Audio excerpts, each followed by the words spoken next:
Hello everyone, मैं हूं अंजना और आप मेरे साथ हैं उत्तराखंड मुक्त विश्वविद्यालय के बीए द्वितीय वर्ष के शिक्षा के नूतन आयाम नामक पेपर से। अभी हमने पहले इकाई 7 तक का अध्ययन कर लिया है। आज हम पढ़ेंगे इकाई 8 का अध्ययन, जिसका नाम है दूरवर्ती शिक्षा में अध्ययन सामग्री, अर्थ, प्रकार एवं महत्व। तो हम इसमें सबसे पहले देखेंगे कि दूरवर्ती शिक्षा है क्या। दूरवर्ती शिक्षा एक शिक्षा का क्या है, व्यापक एवं सघन रूप है जिसकी सफलता शिक्षण सामग्री के गुणवत्ता पर आधारित होती है। और जो दूरवर्ती शिक्षा है, इसका मुख्य उद्देश्य है विद्यार्थी को अधिगम के लिए स्वतंत्र रखना, अभिप्रेरित करना और उसको सुगम बनाना। फिर स्व अनुदेशन सामग्री की जो भूमिका है, इसमें बहुत ही ज़्यादा महत्वपूर्ण भूमिका निभाती है। जो दूरवर्ती शिक्षा है उसमें अध्ययन सामग्री का जो महत्व है उसको स्पष्ट करने से पूर्व हम अध्ययन सामग्री का अध्ययन करेंगे। यह पाठ्यक्रम का एक घटक होता है जो छात्रों के शिक्षण अधिगम प्रक्रिया में सहयोगी होता है और आधार रूप में उपयोगी होता है। फिर जो दूर शिक्षा है उसमें अध्ययन सामग्रियाँ पाठ्यपुस्तक अथवा विषय वस्तु पत्रिकाओं से जो होती हैं भिन्न होती हैं। फिर इसमें सबसे पहला इसका विषय है अनुदेशनात्मक अध्ययन सामग्री, जिसका अभिप्राय है उस विधि से है जो विधि में प्रयुक्त विभिन्न साधनों से, जिनकी सहायता से विशेष सामग्री को शिक्षार्थी तक पहुंचाया जाता है। दूरवर्ती शिक्षा में प्रत्यक्ष शिक्षण जो है वह संभव नहीं हो पाता, अतः इसमें विभिन्न वैकल्पिक विधियों का प्रयोग किया जाता है जिन्हें अनुदेशनात्मक माध्यम कहते हैं। दूरवर्ती शिक्षा में शिक्षण का प्रमुख जो साधन है अर्थात जिसके द्वारा दूरवर्ती शिक्षा प्रदान कराई जाती है वह है स्वतः अनुदेशनात्मक सामग्री। जो स्वतः अनुदेशात्मक सामग्री है उसकी मुख्य विशेषताएं हैं जो इस प्रकार हैं। जो उसकी सामग्री है वह है आत्मव्याख्यात, आत्मसमाहित, आत्मनिर्देशित, आत्म अभिप्रेरित व आत्म मूल्यांकन। फिर इसकी कुछ अन्य विशेषताएं हैं जो इस प्रकार लिखी हुई हैं, आप अध्ययन कर सकते हैं। फिर है पाठ्यपुस्तक एवं अनुदेशनात्मक सामग्री में अंतर। जो शिक्षण सामग्री परंपरागत शिक्षण में प्रयोग की जाती है वह पाठ्यवस्तु कहलाती है। अब देखिए हम जो परंपरागत पाठ्यवस्तु एवं स्व अनुदेशात्मक जो सामग्री है उसका तुलनात्मक अध्ययन निम्न प्रकार से कर सकते हैं। ये एक तरफ पाठ्यवस्तु, एक तरफ स्व अनुदेशात्मक सामग्री। जो पाठ्यवस्तु है वह पूर्व निर्धारित रुचि है उसकी अनुक्रमित है, अध्यापकों के प्रयोग के लिए लिखी जाती है, अधिगमकर्ता के लिए। पढ़ाई के लिए कोई निश्चित समय नहीं, वहाँ पर निश्चित समय होता है। विस्तृत क्षेत्र के लिए निर्मित की जाती है पर वहाँ पर व्यक्तिगत शिक्षार्थी के लिए प्रारूप तैयार किया। लक्ष्य व उद्देश्य बिरले होते हैं यानी कि कम होते हैं और यहाँ हमेशा उनके उद्देश्य लक्ष्यों पर बल दिया जाता है। एक मार्ग के द्वारा किया जाता है, विशेषज्ञ के लिए संरचित होती है परंतु यहाँ शिक्षार्थी की आवश्यकता के अनुरूप जो है संरचित की जाती है। फिर अव्यक्तिगत प्रारूप होता है पर व्यक्तिगत प्रारूप होता है।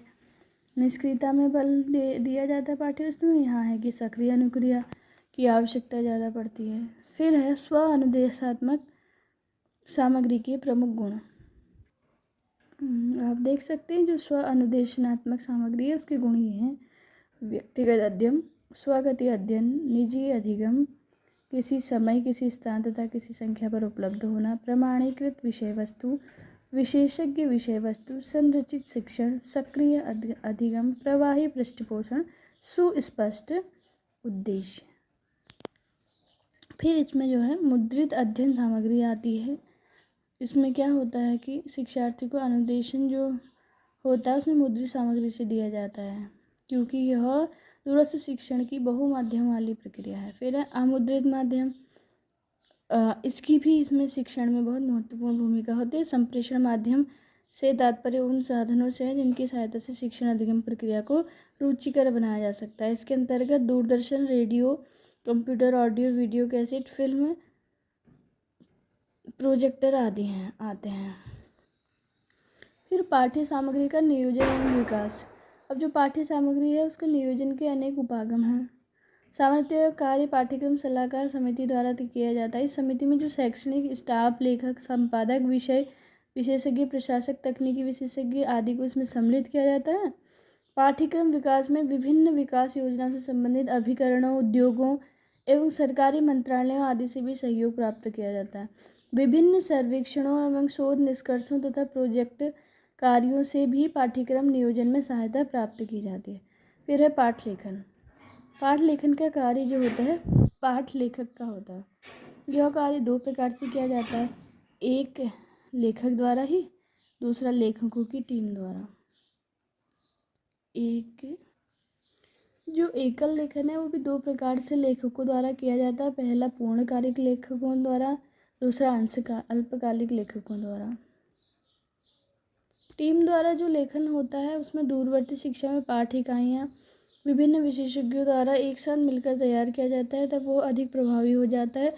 इस दृष्टि से मुक्त विश्वविद्यालयों द्वारा प्रायः उपाय लेखन हेतु एक लेखन मंडल की नियुक्ति की जाती है। इसमें विषय विशेषज्ञों के अतिरिक्त मुद्रण एवं संपादन से संबंधित विशेषज्ञ भी सम्मिलित किए जाते हैं। इस टीम में निम्नलिखित व्यक्तियों को सम्मिलित किया जाता है। सबसे पहला है संयोजक या अध्यक्ष, फिर पाठ लेखक, संप्रेषण माध्यम निर्माता, शैक्षिक तकनीकी विशेषज्ञ, फिर संपादक, फिर ग्राफिक प्रारूप निर्माता।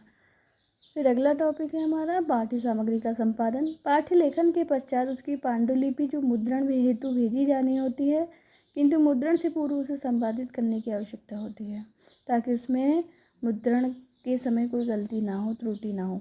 संपादक को पाठ्यक्रम सामग्री निर्माण के 3 स्तरों पर कार्य करना होता है। पहला है कि पाठ्य सामग्री की शैक्षिक प्रभावशीलता को सुनिश्चित करना, दूसरा अंतर्वस्तु की उपयुक्तता के संबंध में निर्णय, तीसरा भाषा व शैली की शुद्धता एवं उपयुक्तता की जांच करना। इस प्रकार एक अच्छा संपादक पाठ्य सामग्री में पर्याप्त सुधार ला सकता है। उसका कार्य शैक्षिक एवं प्रशासनिक दोनों तरह का होता है। दूरवर्ती शिक्षा से संपादक का कार्य अन्य संपादकों से भिन्न है, क्योंकि यहाँ पर पाठ्य सामग्री के द्वारा शिक्षार्थी को प्रभावी अधिगम प्रदान करना होता है और निर्धारित उद्देश्यों की पूर्ति करनी भी होती है। इंटरनेशनल एक्सटेंशन कॉलेज मैनुअल के अनुसार संपादक के जो कार्य हैं वो निम्न प्रकार हैं। पाठ्यक्रम लेखन हेतु लेखकों की नियुक्ति करना, लेखन हेतु तैयार करना, पाठ्यक्रम विकास की प्रारूप रेखा, फिर इकाई की संरचना के संबंध में निर्णय, लेखक को विषय सामग्री एवं छात्र छात्राओं के प्रावधान हेतु प्रस्तुत करने हेतु सामान्य निर्देश प्रदान करना, शिक्षार्थियों को अध्ययन हेतु सुझाव प्रदान करना, शिक्षार्थियों के अध्ययन स्तर के संबंध में निर्णय लेना, पांडुलिपि की भाषा को ठीक करना, मुद्रण से पूर्व सामग्री की विधिवत जांच, कॉपी संपादन, मुद्रण एवं उत्पादन, पाठ्यक्रम रखरखाव एवं पुनरीक्षण, समन्वय लेखन एवं उत्पादन, संप्रेषण माध्यम का चयन। मेरा जो संपादन की प्रक्रिया, इसमें क्या है, लिखित सामग्री को व्यवस्थित एवं संशोधित किया जाता है। इस प्रक्रिया में हम निम्नलिखित बिंदुओं को संपादक को ध्यान में रखना पड़ता है, जिससे संपादन की प्रक्रिया जो है अच्छी तरह से संपूर्ण की जा सकती है। फिर इसमें अंतर्वस्तु, उपयुक्तता, कठिनाई, विस्तार, शिक्षण, अधिगम, प्रभावशीलता आदि के संबंध में निर्णय इसके अंतर्गत लिया जाता है। फिर पाठ्यवस्तु की संरचना, कि आखिर पाठ्यवस्तु किस हिसाब से बनाई जाए जिससे उसमें छात्र के हित में हो। फिर भूमिका शिक्षार्थी को पाठ अथवा इकाई को पढ़ने के लिए तैयार एवं प्रोत्साहित करने में सहायता करती है। इससे शिक्षार्थी को यह जानने का अवसर मिलता है कि इकाई किस या किन विचार बिंदुओं से संबंधित है। फिर उद्देश्य एवं प्राप्त उद्देश्य, शिक्षार्थी को भी इस बात का पूर्वाभास हो जाता है कि इसमें योग्यता और क्षमता में किस प्रकार और कितने परिवर्तन हो सकेंगे। फिर प्रस्तुतिकरण, सामग्री को प्रभावी बनाने और उसके प्रस्तुत करने का जो ढंग है वो उसका भी बहुत महत्वपूर्ण स्थान होता है। जैसे कि सामग्री की जो भाषा है वो सरल होनी चाहिए, उसके शीर्षक उपयुक्त होने चाहिए, छोटे छोटे पैराग्राफ होना चाहिए, उसके साथ साथ उसमें उदाहरण भी होने चाहिए, जिससे शिक्षार्थी की जो अध्ययन करने में क्या है रुचि बनी रहे। फिर अंतर्वस्तु को प्रभावी बनाने वाले प्रमुख कुछ संरचनात्मक तत्व हैं जो निम्न हैं।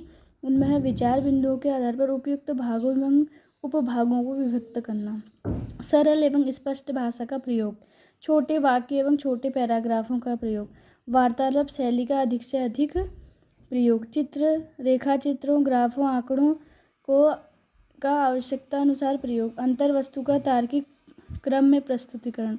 स्वयं जांच प्रश्नों का प्रावधान। पुनर्बलन एवं पृष्ठपोषण का प्रावधान। रुचिकर सामग्री, सारांश का प्रस्तुतिकरण, गृह कार्य की पर्याप्त संख्या एवं उसकी उपयुक्तता। मुद्रण से पूर्व पांडुलिपि का पुनरीक्षण। छोटी छोटी गलतियों को सुधारना, पुनरीक्षण करना, आवश्यक संशोधन।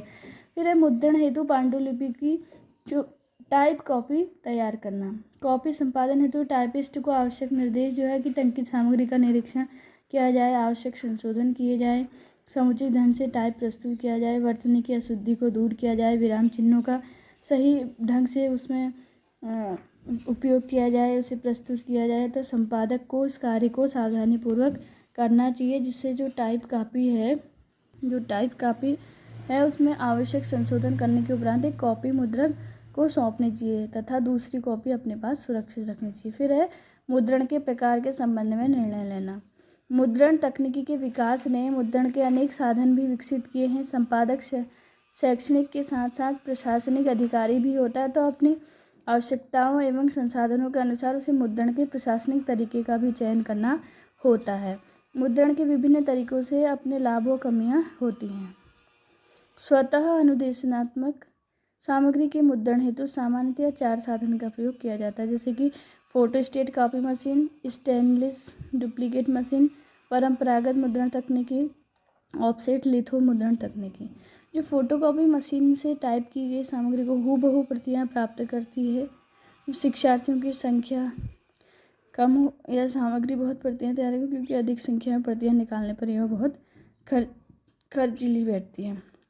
स्टेनलेस डुप्लीकेट मशीन का प्रयोग भी कम संख्या में प्रतियों की आवश्यकता होने पर किया जाना चाहिए।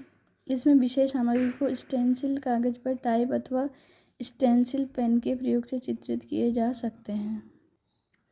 जो परंपरागत मुद्रण तकनीकी के अंतर्गत धातु के उभरे हुए अक्षरों के माध्यम से पाठ्य सामग्री को मुद्रित किया जाता है। इस विधि से ग्राफ, रेखा चित्रों आदि के लिए अलग से कलाकारों द्वारा मुद्रण हेतु ब्लॉक तैयार किए जाते हैं।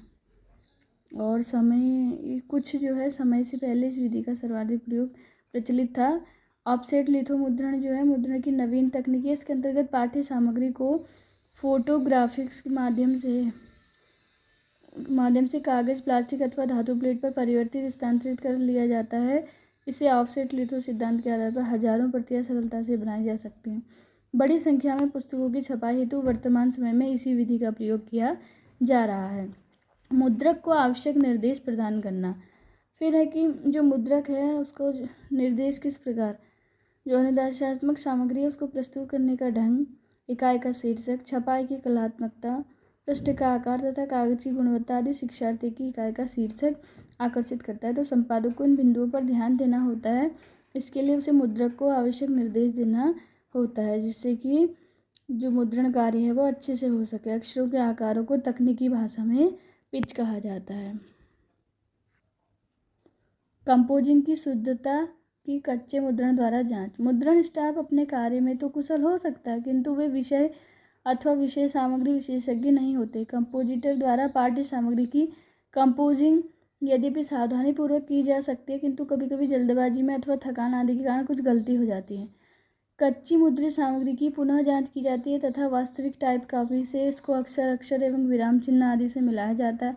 यह कार्य जो होता है उसे हम प्रूफ रीडिंग कहते हैं।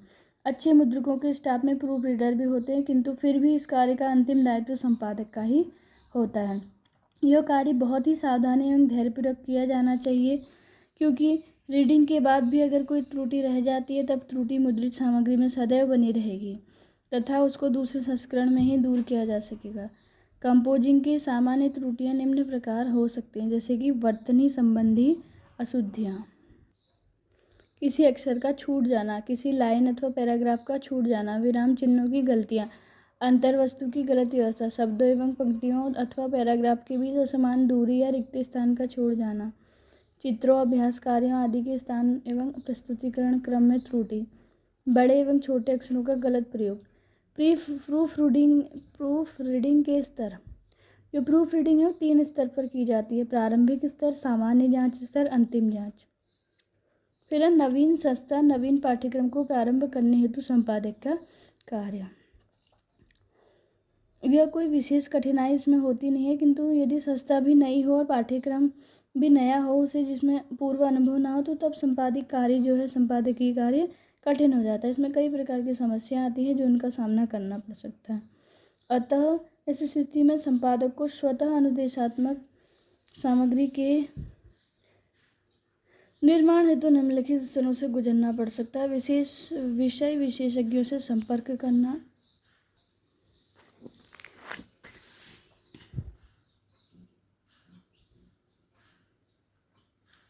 लेखकों से संपर्क करना, यदि पाठ्यक्रम की जटिलता, लेखक मंडल की व्यवस्था, लेखकों से लिखित सामग्री प्राप्त करना, लिखित सामग्री पर विषय विशेषज्ञों की राय लेना, विषय विशेषज्ञों के सुझावों द्वारा विषय सामग्री का पुनरीक्षण, आवश्यकता होने पर दोबारा लिखवाना, भाषाई विशेषज्ञों द्वारा भाषा संबंधी त्रुटियों का निराकरण, फिर प्रारूपण, पांडुलिपि की टाइप कॉपी तैयार करवाना, टाइप कॉपी की जांच करना, टाइप कॉपी को अंतिम रूप देना तथा उसकी 2 कॉपियां बनाना, एक मास्टर कॉपी, टाइप कॉपी को मुद्रक को सौंपना तथा छपाई हेतु उसे उपयुक्त निर्देश, प्रूफ रीडिंग, आवश्यक संख्या में सामग्री की मुद्रित प्रतियां तैयार कराना, सामग्री के आवरण पृष्ठ को विषयानुकूल आकर्षक बनाने हेतु कलाकारों डिजाइनरों की सहायता प्राप्त करना, पाठ इकाई की पुस्तिका तैयार करवाना।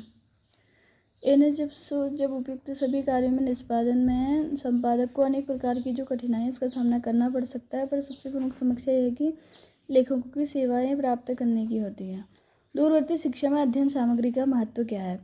स्व अनुदेशात्मक सामग्री का महत्व दूरवर्ती शिक्षा में इतना ही है जितना कि परंपरागत शिक्षा में। पाठ्य सामग्री का मुख्य रूप से हम निम्न बिंदुओं से इसे समझ सकते हैं। सूचना के स्रोत के रूप में, शिक्षार्थी के लक्ष्य निर्धारण में, आत्मविश्वास में, आत्मसंकलन में, अभिप्रेरित करने में, सामाजिकता लाने में, मनोवैज्ञानिक प्रवृत्ति के विकास में, क्रमबद्ध ज्ञान प्राप्त करने में, विशेष रूप से दूरस्थ विद्यार्थी के लिए लाभदायक। इसके अतिरिक्त भी अन्य महत्व लाभ हैं जो हैं शिक्षा सामग्री छात्र के लिए लचीली होती है, पाठ्यक्रम संबंधी कठिनाई का निवारण किया जाता है, वास्तविक और कृत्रिम परिस्थितियों में विभिन्न प्रकार के कौशलों का अभ्यास करवाती है और दूरवर्ती शिक्षा में अध्ययन सामग्री शिक्षक के लिए एक महत्वपूर्ण उपकरण का कार्य करती है। फिर है जो दूरवर्ती शिक्षा उसमें अध्ययन सामग्री शिक्षक को अतिरिक्त बोझ से मुक्त करवाती है। फिर जो है दूरवर्ती शिक्षा में अध्ययन सामग्री की कुछ सीमाएं, जैसे कि आप सुनते ही होंगे, देखा भी होगा कि एक सिक्के के 2 पहलू होते हैं, कहीं अच्छा है तो कुछ बुरा भी है। तो ठीक उसी प्रकार जो दूरवर्ती शिक्षा है उसमें जो अध्ययन सामग्री है उसकी कुछ सीमा भी है, यानी कि तो उसके कुछ दोष भी हैं। तो अध्ययन सामग्री की महत्ता तो दूरवर्ती शिक्षा में पाई जाती है, परंतु सामग्री का अध्ययन गहनता से हो जाता है, गहनता के साथ होना चाहिए, वो नहीं हो पाता, जिस कारण अध्ययन सामग्री के प्रति जो जागरूकता का अभाव हो जाता है। इन अच्छाइयों के साथ साथ अध्ययन सामग्री में कुछ कमियां भी पाई जाती हैं जो निम्न है: विषय विशेषज्ञ का अभाव, भावनात्मक शिक्षा का अभाव, पारस्परिक अंतरक्रिया का अभाव, सैद्धांतिक पक्ष की बहुलता, नवीनीकरण सूचनाओं का अभाव, आत्मगत स्वरूपों पर अधिक बल देना, उदासीन मुद्रित सामग्री, समस्या का पर्याप्त समाधान नहीं हो पाना। तो आज की इकाई यहीं पर समाप्त होती है। आशा करती हूँ कि आप सबको यह वीडियो पसंद आया हो और यह आपके लिए सहयोगी कारगर हो। फिर मिलूँगी अगली इकाई के साथ, तब तक के लिए नमस्कार। आप स्वस्थ रहिए और अपना अध्ययन कंटिन्यू रखिए। धन्यवाद।